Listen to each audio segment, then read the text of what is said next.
Hello मेरे YouTube family. आज मैं आलू की सब्ज़ी बनाने वाली हूँ। कभी कभी क्या होता है कि घर में कोई भी सब्ज़ी होती नहीं है और कभी कभी ऐसा भी होता है कि हम हरी सब्ज़ी खा खा कर ना परेशान हो जाते हैं। तो आलू तो हर घर में होता है, आलू प्याज तो हर घर में ही होता है। तो आज मैंने सोचा कि चलो आलू का ही सब्ज़ी बनाते हैं। ये सब्ज़ी खाने में बहुत ही स्वादिष्ट बनकर तैयार होता है। यकीन मानिए, अगर आपने एक बार बना लिया ना तो हमेशा आप बनाना पसंद करेंगे। तो यहाँ पे मैंने क्या किया है कि सिर्फ एक सीटी आलू को लगा लिया था, उबाल लिया था, ठीक है, कुकर में। ध्यान देना है, आलू काफ़ी कम आपको बॉयल करना है, पूरी अच्छी तरह से पकाना नहीं है। जैसे सिर्फ एक ही सीटी, मतलब आधा पका हुआ रहना चाहिए और आधा कच्चा रहना चाहिए। अच्छी तरह से मैंने छिलका निकाल दिया है और उसे 2 से 4 टुकड़ों में काट लिया है अपने मन अनुसार। और यहाँ पे कढ़ाई में मैंने सरसों तेल दिया है और सरसों तेल में जब अच्छी तरह से धुआं निकलने लगे तब आलू को डाल देना है और थोड़ा थोड़ा आलू डालना है और आलू के साथ थोड़ा सा नमक और थोड़ा हल्दी पाउडर डाल देंगे और इसे फ्राई करके निकाल देंगे।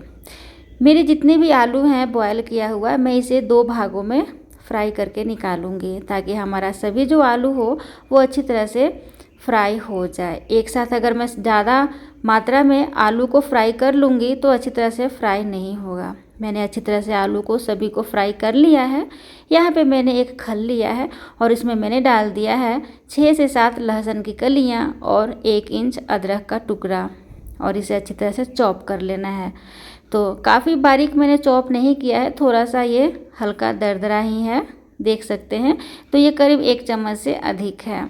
यहाँ उसी कढ़ाई में, उसी तेल में मैंने थोड़ा और तेल डाल दिया है और उसमें डाला है जीरा, साबुत जीरा। थोड़ा सा अच्छी तरह से तड़क जाए तो यहाँ पे मैंने 2 छोटा छोटा प्याज डाला है बारीक काट कर और उसी में मैंने डाल दिया है अदरक लहसुन का पेस्ट जो हमने चॉप किया था।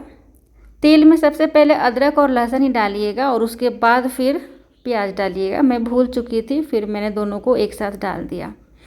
और यहीं पे मैंने थोड़ा सा नमक डाला है ताकि जो हमारा प्याज हो वो जब फ्राई हो तो वो जले नहीं और अच्छी तरह से फ्राई हो जाए। धीमी धीमी आंच पर प्याज फ्राई हो रही है। तो यहाँ पे मैंने क्या किया है कि 2 चम्मच बिल्कुल ही फ्रेश दही लिया है। खट्टा दही मत लीजिएगा, ठीक है, अच्छा दही लीजिएगा, बिल्कुल ताज़ा दही। और यहाँ पे मैंने डाल दिया है आधा चम्मच जीरा पाउडर, 1 चम्मच हल्दी पाउडर और 1 चम्मच धनिया पाउडर और 1 चम्मच देगी मिर्च पाउडर। देगी मिर्च पाउडर मैंने सिर्फ रंग के लिए डाला है ताकि सब्जी का रंग अच्छा सा दिखे। इसे अच्छी तरह से मिक्स कर देंगे। अभी इसमें पानी नहीं डालेंगे। जब भी आप दही का इस्तेमाल कीजिएगा बिल्कुल ही फ्रेश दही लीजिएगा, खट्टा दही मत लीजिएगा, वरना आपका जो खाना है वो सब्जी है वो ख़राब हो जाएगा। अच्छी तरह से मसाले को मिक्स मैंने कर दिया है और अब यहाँ पे प्याज जो है हमारा भून चुका है, तो लगभग थोड़ा सा और भूनेंगे। और इसी में मैं डाल रही हूँ 1 चम्मच चना बेसन। चना बेसन ज़रूर डालिएगा, इससे ग्रेवी वाला सब्जी बनकर तैयार होगा बिना मसाला डाले हुए। तो देखिएगा जब लास्ट में मैं आपको सब्जी बनकर दिखाऊंगी, मतलब बनाकर दिखाऊंगी, तो देखिएगा कितना बढ़िया सा सब्जी हमारा बनकर तैयार होता है। तो 1 चम्मच ज़रूर डालिएगा बेसन, चना बेसन। इससे ना बहुत ही अच्छा सा आपका सब्जी बनकर तैयार होगा। और चना बेसन डालने के बाद काफ़ी बढ़िया से धीमी धीमी आंच पर भून लीजिएगा बेसन को। और अच्छी तरह से जब वो भून जाए तब यहाँ पे जो हमने दही में मसाला डाले थे ना, वो मसाले को इसमें डाल देंगे। धीमी धीमी आंच पे ही से लगातार चलाते रहिएगा शुरू में, ताकि हमारा जो दही है वो फटे नहीं। अगर आप नहीं चलाइएगा तो दही फट जाएगा और टेस्ट खराब हो जाएगा। और कटोरी में थोड़ा सा मसाला रह चुका था तो मैंने क्या किया कि उसमें मैंने थोड़ा पानी डाल दिया है और वो पानी फिर इसमें थोड़ा सा डाल दिया है। अधिक मात्रा में मैंने नहीं डाला है पानी, बस इतना डाला था कि मसाले अच्छी तरह से छूट जाएं। और धीमी धीमी आंच पे इसी तरह से मसाले को भूनेंगे।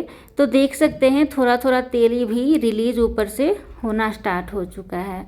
जब अच्छी तरह से तेल रिलीज होना स्टार्ट हो जाए, शुरू हो जाए, तो 1 टमाटर डाल देंगे, पका हुआ टमाटर, और इसे भी काफ़ी बढ़िया से धीमी धीमी आंच पे भून लेंगे। आप इसमें तीखे के लिए मिर्ची का पाउडर भी डाल सकते हैं। यहाँ पे मैंने स्वाद अनुसार नमक डाला है। नमक डालते समय ध्यान दीजिएगा क्योंकि 2 से 3 बार पहले भी मैंने नमक डाल दिया था। तो इस टाइम नमक ध्यान दीजिएगा और ढक्कन लगाते हुए 4 से 5 बार ढक्कन को हटाकर भून लीजिएगा। तो 4 से 5 बार मैंने भून लिया है ढक्कन को हटाते हुए, और लास्ट में आप देखिए कितना बढ़िया से तेल बिल्कुल ऊपर आ चुका है। और ये जो कलर देख रहे हैं ना लाल कलर का, ये बिल्कुल देगी मिर्च से ही आता है। जब इस तरह से अच्छी तरह से टमाटर गल जाए, तेल ऊपर अच्छी तरह से दिखने लग जाए, तो हमने जो आलू को फ्राई किया था वो इसमें डाल देंगे। और यहाँ पे मैंने डाला है 2 चम्मच के करीब कसूरी मेथी और 1 चम्मच गरम मसाला, काफ़ी ज़रूरी है।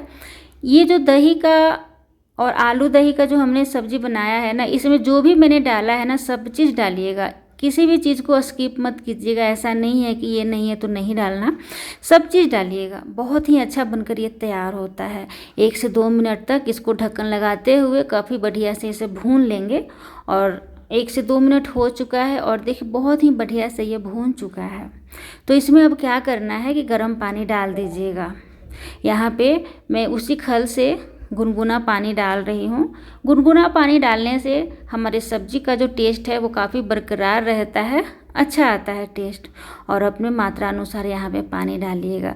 वैसे दही आलू का सब्जी में कम ही मात्रा में पानी डाला जाता है, क्योंकि सभी चीज़ पहले से पका हुआ रहता है और ये लटपटा सा गाढ़ा सा सब्जी काफ़ी बढ़िया बनकर तैयार होता है। तो पानी बिल्कुल ही बराबर डालिएगा। देखिए मैंने बिल्कुल बराबर पानी डाला है, मतलब कि सब्जी जो है आलू जो हो, आलू से ऊपर तक पानी नहीं है, आलू तक ही पानी है। और धीमी धीमी आंच पर ढक्कन लगाकर 5 मिनट तक पका लीजिएगा। 5 मिनट से अधिक मत पकाइएगा, क्योंकि फिर सब्जी जो है, जैसे आलू जो है वो बिल्कुल ही गल जाएगा, वो काफ़ी सॉफ्ट हो जाएगा। तो देखिए हमारा सब्जी बनकर बिल्कुल तैयार है। अगर धनिया पत्ता है तो आप धनिया पत्ता से सजा दीजिएगा, डाल दीजिएगा। ये सब्जी वाकई में बहुत ही टेस्टी बनकर तैयार होता है। अगर हमारी यह रेसिपी पसंद है तो ज़रूर बताइएगा और आप भी इस तरह से अपने घरों में ज़रूर बनाइएगा।